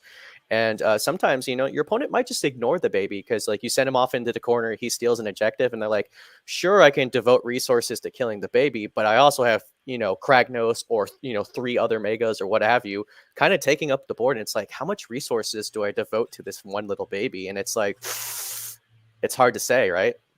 One cool thing about the baby as well is actually 2 things. One, I like to leave them actually defensive, right? So a lot of teleports and coming in from reserve, cool. You can come in from reserve, but my little baby is holding the back objective while everything moves forward. But B, there's a rule that often is missed, and that is that the Man Crusher can run and charge if it's within range of a mega. I think it's 12 or 10 or whatever it is, right? And I think it doesn't even have to be wholly within. I think it just says within. I think it's just within, yeah. Yeah, I mean, huge. But then you combine it with Craggy. But even if you don't combine it with Craggy, you can slingshot your Man Crushers up the board with that run, especially if you apply the command point for a 6. Guarantee that run of a 6. That means it's a base of 8. I think it is base of 8. So it's a 14-inch move. Then a charge, you're in combat pretty easily if you want to be. So it's moving faster than a big one, which is huge. Again, movement is everything. You just need to babysit them. Yep. We talked a lot about Sons. For an army that has more pages on, I don't know, allegiance abilities than actual war scrolls in the army, just within 12. Yeah. I mean, yeah. Thanks. It's a good charge, right? It's a lot easier. It's a good ability. A 6. Yeah. I was going to say, we've talked a lot. What are you thinking now about the army moving forward, right? We've got the emergence this weekend. We have the pre-order for Deepkin and Fire Slayers. Obviously, you don't know the rules. I do. Yeah. We've obviously seen some of the things coming up. We've got Nighthaunt, we've got Daughters of Cain, we've got 2 other mystery battle tomes. We've seen the rise of dragons. We've seen the rise of certain other armies. Certainly more Stormcast than I ever thought I would see, if that's consistent. Yeah, what are you thinking about with a Sons army? Do you think you'll be changing your list at all? I think right now, because I don't know the IDK rules and the Fire Slayer rules, I really like where my list is at. I'm obviously, me and you have a very similar list idea in terms of Kragnos plus the 1 baby and Emerald Lifesword. I'm going to test that list a little bit. A lot of people are kind of hyping up Kragnos because he kind of picks up the weight of armies that are a little bit struggling, and especially he's good into dragons. So I'm definitely going to test out Kragnos more. But I think my list currently is pretty solid, and I don't know what the future lies, but I think currently it's still a very solid choice. We only have 5 units, so there's only so many combinations of the same thing you can really do. Yeah. But I think Sons are a little bit on the downpour, because before, when 3rd edition started, they're like, oh, Sons is the best army in the game. They score points all the time. They're impossible. And now there was only 8 players at LVO for doing Sons, and I don't know how the rest of them did, but it was a lot of people were surprised that Gargant's got ninth. And, I think we're definitely on the downswing for Suns. And, we got to remind them that who the big boys are around, Why? Why do you think that we're on the downswing? I think that the units are getting a lot of them are getting past that DPS check. You have long strikes that can just shoot twice and possibly take, he dealt 12 wounds to Kragnos, and that's 12 wounds onto a Gargant. There's just a lot of elite units that are tough and hit hard back. And Suns kind of struggle with that, or they do either do what we do but better, or can pin us down, or they just do a whole bunch of damage. And we're kind of a little bit going down on the whole like monster hero hammer and becoming more focused on the troops. I would agree. And funnily enough, this tournament that I'm going to this weekend, I almost ran my gits. And part of the reason I almost ran my gits is I was going to run 160 bodies because, like Levan did at the LVO, the other counter to a lot of like mortal wounds snipe shooting is just run bodies.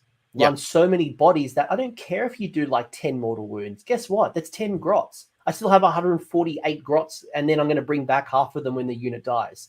Whoop-de-doo. So that's the other counter. And whether we see Skaven and Gits and Nighthorn and zombies and those types of hordes coming back is question mark. Who knows if they'll actually come back. But I think, to your point, the last 6 months, people have been trying to learn, how do I pull down a mega? That has been their goal. That's been like their KPI. Can I pull down a mega? Because I can't compete them on the objectives. I don't have the bodies to handle them. So can I do it? And unfortunately, we don't have the tools to be doing redeploy shenanigans. We don't have the, I've seen people playing around with, what's it called? The teleporty soul screen bridge, to kind of even further advance them off the board. So there's a couple of things we can do. And I think that's where the Arcane Tome really benefits us. It gives them some flexibility that we were lacking.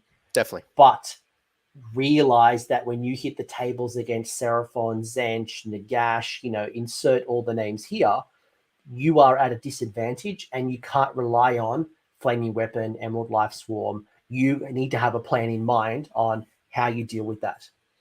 Yeah, 100%, and that's kind of thing like you were saying earlier. We were the villains at the start of 3rd edition. Everyone was like, how do I kill a mega? Now people are figuring it out. And because we had all that light, now people are like, all right, that's the guy I need to beat up. So now they're kind of focusing on that. And unfortunately, it's kind of working, especially because this edition is very heavily on save stacking, and we can't really do it that well, And no, because we don't benefit from cover. Our Mystic Shield is sketchy at best. Yeah. And we're relying on Finest Hour, all that defense. And we can only issue them one, right? So exactly. And sometimes you get roared and then you can't even all out defense. So it's just like, oof. Yes. Roaring is something that has hurt a lot of us. And unfortunately, again, this is why you got to plan around and have 2 of them in combat. So even if one gets roared at, you've still got an ability to get a +1 to your hit. Yeah, definitely huge. But yeah, that's unfortunately why they're kind of a little bit on the downswing. We were in the crosshairs for so long, and now people are starting to finally figure it out. And we don't know in the future if it's going to be easier or if it's going to be harder. I mean, I hope that Suns still stay as a strong army in the future. But yeah, right now I still like the 4 megas list. I still really like Breaker Tribe. I'm sorry, Coach Discord. I know you love your Stomper Tribe. But, who knows what the future holds, right? Maybe if there's more Horde meta, you go more War Stomper and Baby Gargants. So I'm sorry, Coach, you might have to buy more War Stompers. I've got one. And a friend has lent me one because this tournament, I almost ran your list. Well, a version of your list, right? I was going to run 2 Gatebreakers, 2 War Stompers. But it's interesting because at the top of the show, I was talking about the fact that I'm not worried about Sentinels. And Damien Newsom in the chat mentioning that he's actually, as an LRL player, struggling to kill down a mega because those chip mortal wounds don't do a lot. The Foxes will pin us, but they don't do the damage, right? So really, it's that consistent, can you do 35 damage or more in a single turn? And Lumineth is not where Lumineth is going to beat us, is not in the damage game. It's going to be in the mind control game, especially when you apply the Cathalar with the bravery check stuff. That our bravery is hot garbage, which makes it hard for us to heal. Like when we go for the heroic action heal, it does make it a 50-50, like it's a bit of a sketchy one. maybe not 50-50, but also like the Cathalar, if you want to, was it half movement or some of the shenanigans with the portal, nothing we can do about it. Yeah, I think for Lumineth, like it is generally a matchup that's good for Suns, but I think you definitely want to focus in on the stuff that like because I have a buddy who plays Lumineth. He's like, all right, I'll lower your bravery to 2, so now your bravery 5, and then he'll do the stuff where it's like you have to roll a die to see if you move or charge or shoot or whatever. Yes, yeah. You want to do stuff that just kind of cripples us from what we're doing, and that's what you want to lean on. Why are you telling us secrets? You know, I just Again, like, you know, like you if you're playing against megas, you've really got to think about, you know, you can't beat us at Mightier Rider. No. But what you can do is you can stop us from getting on the objective overall. If you can body block us from the objective, then Mightier Rider is thrown out the window. 100%. Yeah, just do all in, and also like we get 1 deny, you know, and that's if we take that artifact. And yeah, you can do a heroic action to make him a wizard in the sake of denying. But if you bring like Techless or any form of plus casting, it's really hard to deny him. So, you know, I had a buddy, he was doing Techless and he's like, all right, I'll make you have to check to see if you move on a 10. And it's just like, how hot are my dice? They weren't, you know, or I'll make it on a 12 or something. So yeah, definitely lean into the abilities that kind of cripple your movement and other shenanigans, and I think you'll have an easier time as Lumineth. What about, do you feel like you've lost anything by not taking the what's it called, Kraken Eater? Because the Kraken Eater, and I think one of the things that kind of threw people off was the ability that the Kraken Eater can kick an objective, and you know, sometimes it changes the points value, sometimes it just moves around the table and just generally annoys people. Whether you kick it back or kick it forward, however you want to kick it. But you know, some people kind of got annoyed about it, you know, if you're not a Suns player. Do you feel like you've lost much by not having a Kraken Eater in your list? Almost, at one point it was like, don't leave home without a Kraken. Yeah, definitely. Yeah, this statement. Definitely not. I think Kraken Eater is best in his own tribe. I think he's the best in Taker, and obviously you have to have him. But in Breaker, he isn't worth it because we're focusing on what Gargants do best in Breaker tribe. That's focusing on damage, and you want to focus on damage. And he's just not near the levels, definitely not near the levels of a Gatebreaker, and definitely not near the levels of a War Stomper. And yeah, like the utility of kicking objectives is nice, but you're giving up too much damage, which I think is the focal point to really take him.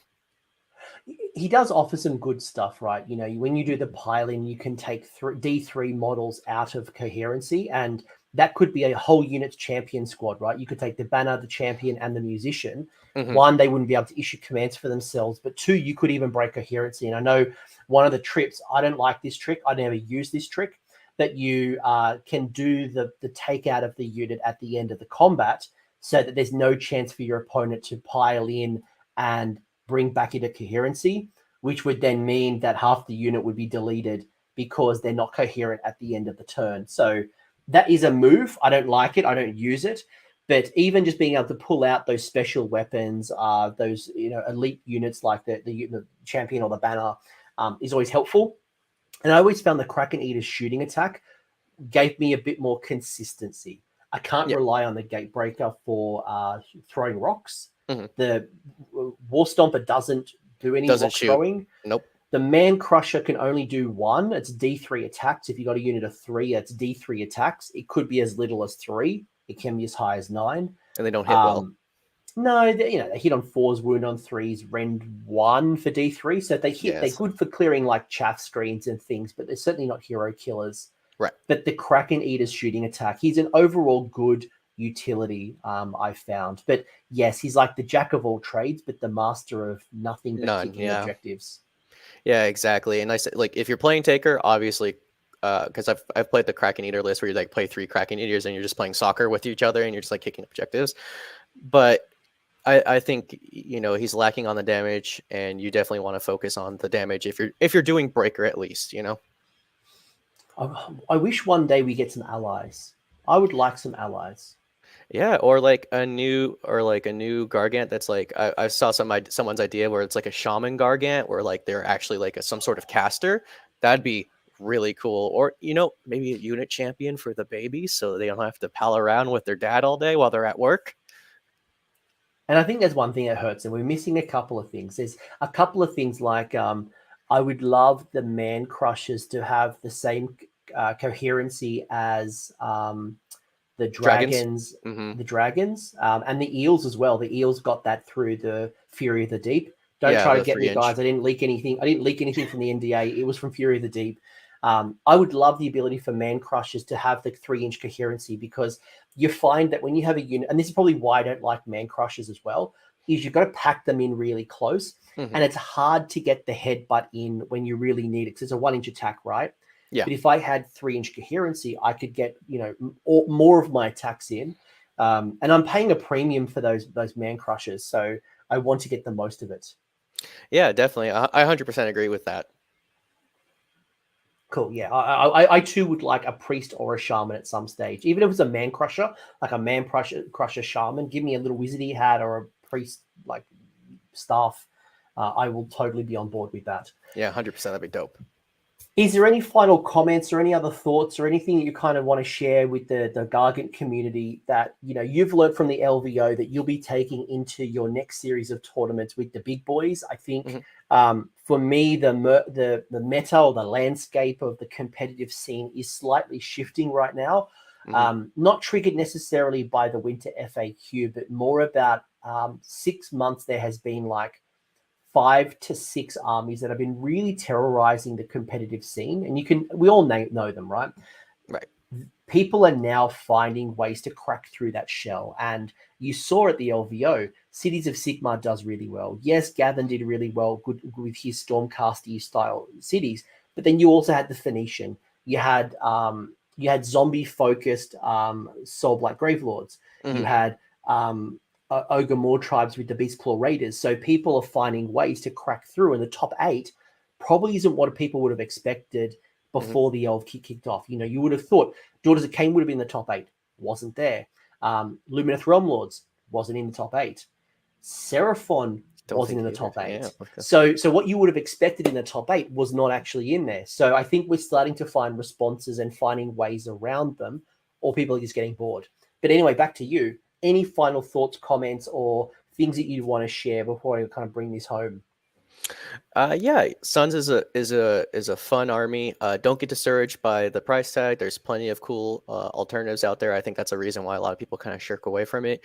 And while yes, they are still like the kind of gatekeeping army of the format, there is definitely ways to get around it, and we're clearly seeing that sort of rise. But my fellow Suns players, keep on innovating. I know we only have 5 units, but as the meta shifts, who knows, maybe that Stomper tribe list that the Discord is convincing everybody is good will finally be the thing, and maybe Coach will actually have to buy 2 more War Stompers. So we'll see. It's still there. Just because they're on the downswing doesn't mean that they're like F tier now. As you can tell, I went 9th with Sons, and I still think they are a very solid army. Now, are they like the best army at the start of, arguably the best army when the edition started?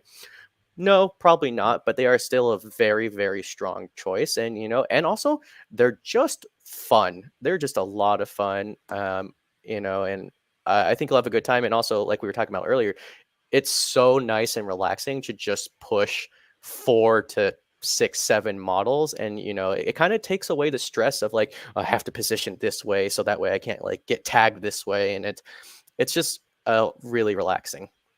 Yeah, it's just like, it is what it is. I think that was kind of what I took away, is I am what I am. Do I have to worry about which spell to unbind and when and what range? No, I just accept it. Are you going to come in from reserve, and how do I screen out, and where do I protect? I am what I am. You drop where you want to drop. Like, I just do my thing, and I do my thing well. Yeah, I think I agree with you 100%. I don't think Suns were ever meant to be the top tier list. I think they just happened to find themselves top tier. But I think they're really a gatekeeper list. They are going to stop you from, can you kill a mega-gargant is a KPI if you want to win a tournament. But I don't think necessarily we were meant to be out there winning tournaments. And certainly our time in the sun is slowly fading. 2 burning questions. 1, do you have any favorite battle tactics to play for megas? Battle tactics to play for megas, like from the White Dwarf, or just in general? I dislike the White Dwarf ones. I keep it around just in case. Yeah, the Gatebreaker one is like situational maybe, Yeah. but I don't find I'm drawing from the White Dwarf ones at all. I find any ones that were like Conquer is a huge one because you don't really have to commit a lot because again you can even just get a toe in and you not automatically but like you're more likely to get Conquer and stuff like that just because you can step in and just take an objective. And again, like even if you're charging in, yeah, man skills is funny, but it's not consistent. If you're charging in and just happen to be on the objective, you get Conquer. So Conquer is great. Aggressive expansion because you're big movement. Anything that has to do with movement and taking objectives are some of my favorite because you do it so well. Yeah, one of my last games I actually played against an ogre list, and I played the new White Dwarf rule and the White Dwarf battle tactic where with the Gatebreaker you've got to destroy faction terrain. I can't remember the conditions exactly, but you had to be like destroy enemy terrain, which worked really well for me with the Gatebreaker getting the +1, but it still was a bit sketchy because then it means a Gatebreaker is destroying on a 3 or a 2. And there's that one chance of still failing, and I think it was good to have, but when something like Conquer and Aggressive Expansion and monstrous takeovers available, I'm clearly going those ones. But it was nice to have, especially when people are dropping aggressive terrain and maybe there's multiple terrains, whether it's like Feculent Narmors or Gloom type shipwrecks and things like that. At least you've got some things to smash. Though I miss OBR players putting their Bone Daddy terrain piece in the middle of the board.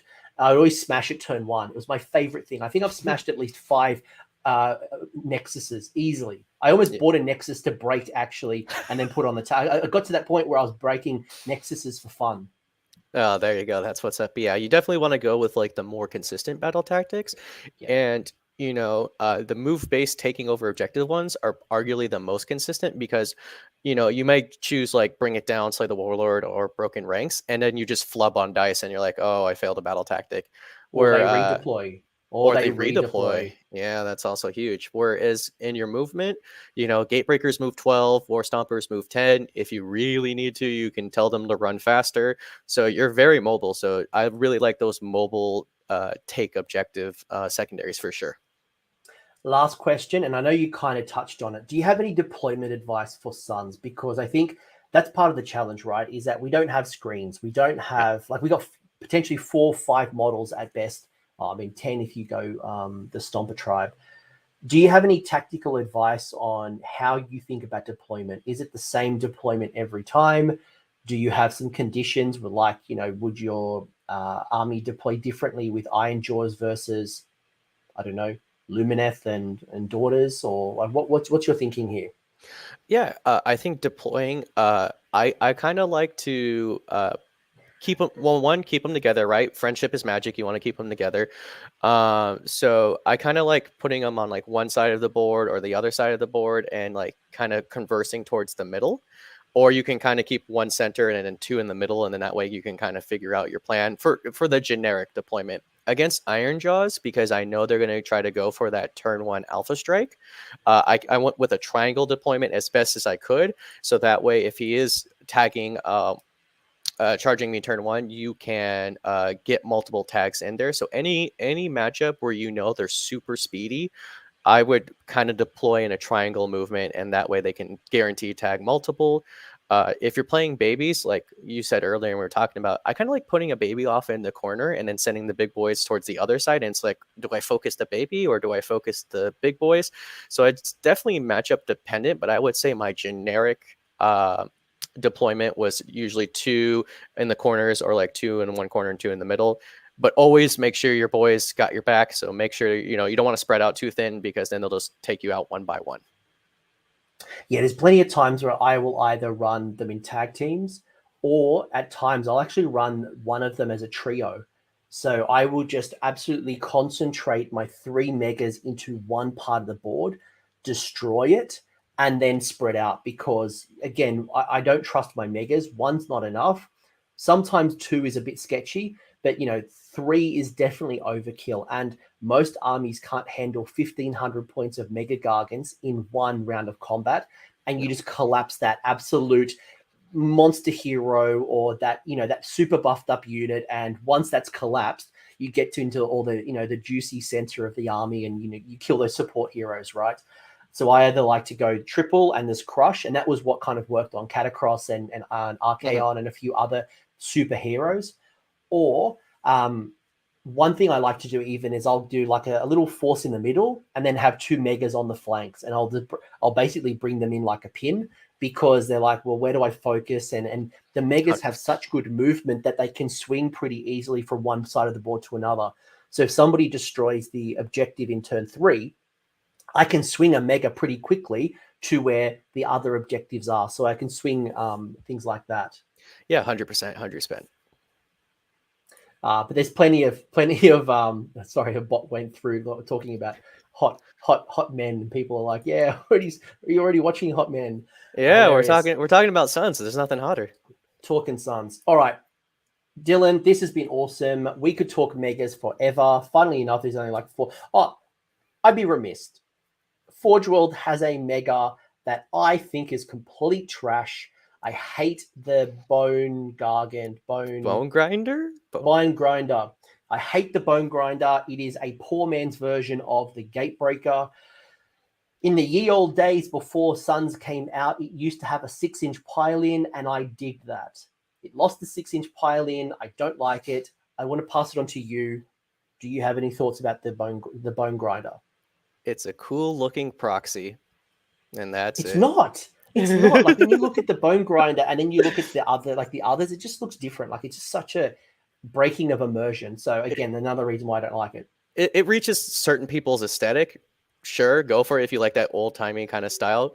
Use it as a proxy for a better Gargant. But yeah, it rules as own. It's oof. All right. There's lots we can talk about, Dylan. If people want to chat to you, I know that you are in my Discord. Sleepy Gary is the handle. You're obviously in the Suns chat. Are you on any other social medias that people might want to like tweet you or Instagram you or OnlyFans you? No, I'm actually not. I don't have a Twitter. We don't really have any social media. I'm in like various Discords. So like I'm in the Season of War Discord, AOS Coach Discord. So you can kind of hit me that way. But other than that, I'm don't really have a whole lot of social media. So sorry, guys. Are you in the Facebook group? There's the Suns Facebook group. Maybe. I'm not really sure. I don't really pay attention a lot to Facebook. It's kind of like. All right, that wasn't a loaded question, people. I'm not trying to like filter you into Discord. I was trying to find if there were any other ways. By the way, join the Discord. There's like 4,200 plus members talking Age of Sigmar. So if you want the biggest Age of Sigmar Discord, you want to come to the best live TTS games and people talking lists. And it's always good as well because you get some interesting collaborations from other people. Like, right, I'm struggling against Lumineth. How do I beat Lumineth? And I can even go and talk to the Lumineth people. And it's a wonderful little melting pot. But Sleepy Gary, any shout outs before we bring it home? Yes, definitely. Well, one, I'd like to thank you, Coach, and the community. When I was at LVO, they were so ecstatic for how well I was doing. Like they were sending me like, raise your hands, give me your spirit energy, and I was really like leveling up there. And it was amazing that like they were so thrilled and like cheering for me. And these are people I've never met, I'm just an internet. I do have an Instagram, but that's like a personal one. But like and a TikTok as well, we told. I've never posted on there, so I don't really count that as social media. But they were just cheering me on, like some guy they've never met, and I don't know if they will ever meet me. But also, if you ever see me at an event, please say hi. I love to meet fellow community members. This community is so awesome. They were just cheering me on, and they're like, go for gold. And even when I didn't make top 8, I felt a little kind of bad because I felt like I was letting people down, and they were like, no, dude, you did awesome. Like, we are so proud of you. And they were really kind of like, and my other friends kind of elevated me up because, I kind of beat myself up a little bit. I was like, dang, I was so close. How could I have lost? And the whole community was just rising me up. So really awesome community. Besides that, I want to shout out to the, everyone on the West Side, Cali team for life. I want to shout out to Green Tower Games, my local local game store, and I want to shout out to Battle Ready Wargaming, a team that has been talking to me and stuff like that because they were very excited about how I did well at LVO. Well, come back to LVO, and I will see you at 2023. Yes, sir. So I'll be there. I don't know what I'm going to run yet. Maybe it's Stormcast. Maybe it'll be Suns. Let's see what travels well. Don't give in to the and enemy, coach. Well, let's see how we go. Give me some of these things that I want to. Give me my 3-inch coherency. Give me a wizard gargant, and we'll talk. But who knows what? I think the other thing to keep in mind, and this is more like a teaser, is General's Handbook 2023. So 2022 is probably 3 months away, approximately. I don't have a date. That's not me leaking anything, but we can probably expect it around that June-July period. So who knows what the incentives are going to look like? Will there be more monster incentives? Will they be focused on magic? Will they be focused on hordes? What will the battle plans look like? So think about that and think about what the impacts are probably going to be, and enjoy the monster meta while it lasts. Be mindful that when you do lose a monster, it is a VP, so you want to be scoring more victory points to counter the loss, or just don't lose monsters. That would probably be another tip. Just don't die. But unfortunately, that one is a little out of my control. Yeah, definitely. I mean, who knows what the future holds for us? I mean, we're still a strong army, and I think we will still be a strong army headed off into the future. So don't lose hope, guys. Just because the sun is setting doesn't mean we're like completely in the shadows. Nah, we'll have fun. We have fun. We stomp. We stuff things in our pants, and we just have a good time. Sleepy Gary, Dylan, you have been a legend. Thank you so much for this discussion. I am going to go do some editing of certain videos that I shouldn't be talking about until tomorrow, but you all know what's coming. Stay tuned. Mate, you're a legend. Thank you so much, and best of luck. Hopefully I see you in the next tournament. If not, keep stomping the tribes for us. Thanks for having me. Thanks for sticking around until the end. I hope you found that video interesting and you walked away with a few new ideas. If you did, I would appreciate it if you hit like on the video, as well as left me a comment. Let me know what your thoughts are in the comment section below. The conversation will continue over on Discord, so links down below in the episode description if you want to join the Discord and continue the Age of Sigmar conversation. I want to give a massive shout out as well to these absolute bloody legends, these champions who have continued to support me through Patreon or YouTube members. That is going directly into supporting the maintenance and the growth of this channel. So thank you very much, guys. Much appreciated. And until next time, roll more sixes.